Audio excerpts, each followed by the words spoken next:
Hello, my name's Nick Cherkas. I'm a teacher trainer for Oxford University Press, and I'm going to be showing you a short video with some tips on how we as primary teachers can teach reading for our students.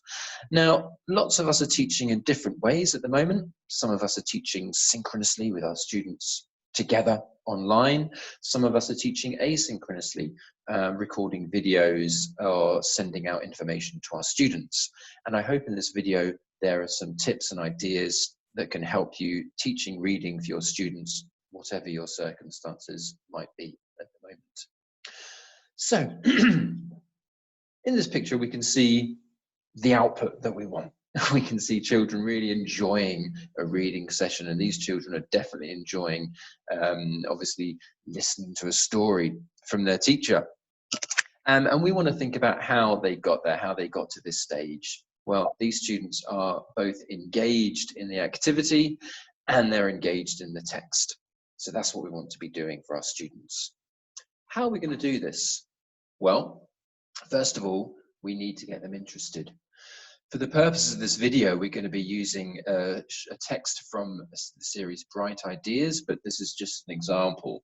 And this is a reading text in a course book. There are, of course, other possibilities of reading text that you might use depending on your context. So first of all, we want to get our students interested.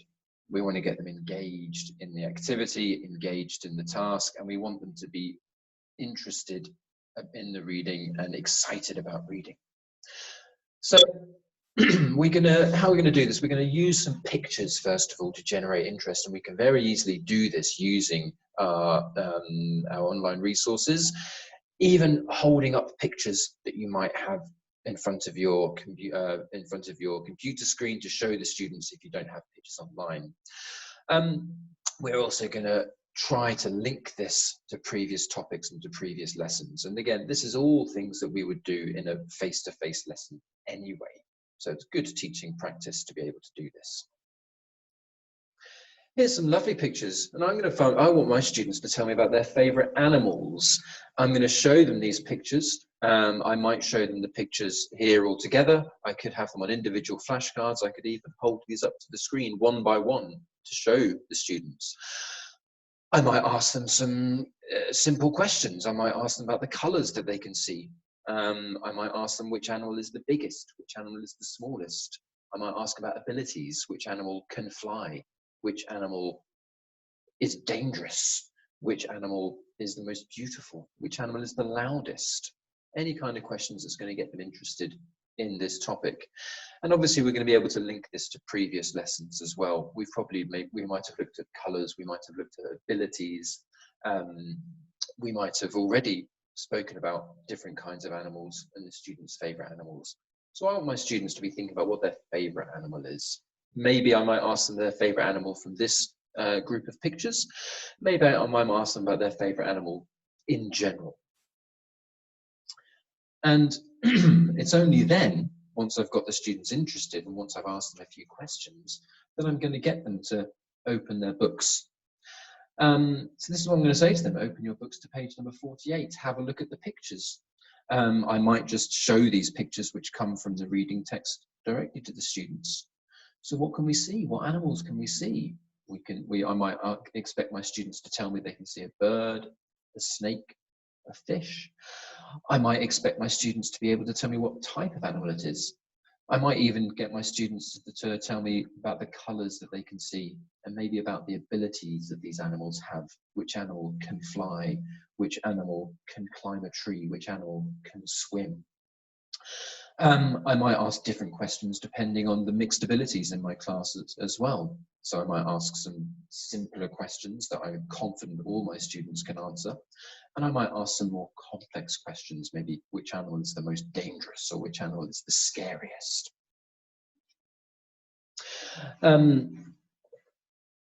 I want my students to be able to tell me what they can see in these pictures. And again, I'm trying to catch my students' attention. So we've done this all before we've even started reading. The students know they're going to be reading a text about animals, and they've started to activate their schemata. They've started to use their brains to remember previous words that they've used in class in order to discuss what they can see. This is the text that students are going to be able to see, because as you can see, we're going to be focusing really on those pictures. But we might also point out that this is the boy, Miguel, who has written this text. Now, before students are reading, we've asked them what animals they can see, and the very simple question that we've got there in the book is, what colour are the animals? As I said, we might ask some more complex questions depending on the ability of our students. While the students are reading, what can you do as a teacher? Well, you could read the first line for them. In doing so, you can ask the students, is this a story? Is this a letter? And this is a way that we can introduce students to different text types. We can see from the format of the text that it's an email, and we might then expect students as they go on to be able to recognize what an email looks like and to be able to distinguish it from different types of text. Different ways that you can get students to help themselves during the reading. They can use an audio file so they can read and listen at the same time if it's available for you. They can listen to you reading, so they can read the text but also follow your voice as you're reading out. If you're using synchronous teaching, so if you've got students with you on a video call, for example, then maybe you can ask certain students to read aloud and to read a part of the text.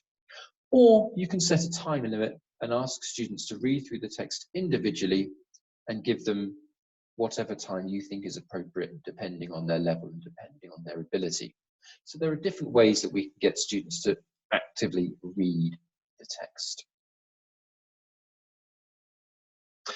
What's important to remember is that students are reading for a purpose. They're not just reading because you're telling them to. They're reading because they want to find out about these animals, and they want to be able to answer the questions that you've set them already before they read. They want to find out more about this topic. So, once we've read for the first time, we might go back to the questions that we originally asked the students and answer those. So we might have asked the students what colours are the animals. We might have asked the students what the animals can do, maybe where they live. Do they live underwater, a tree? And maybe what the animals can do. Can they fly, climb a tree? We might also ask about the writer, Miguel. What's his favourite animal? What does he think about these animals? So there are some post-reading questions that we can ask students. Which country do these animals live in? Which animal is Miguel's favourite? And where is the snake? Once students have read the text, they've accessed the text, we need to think about what they're going to do next, what's going to happen next.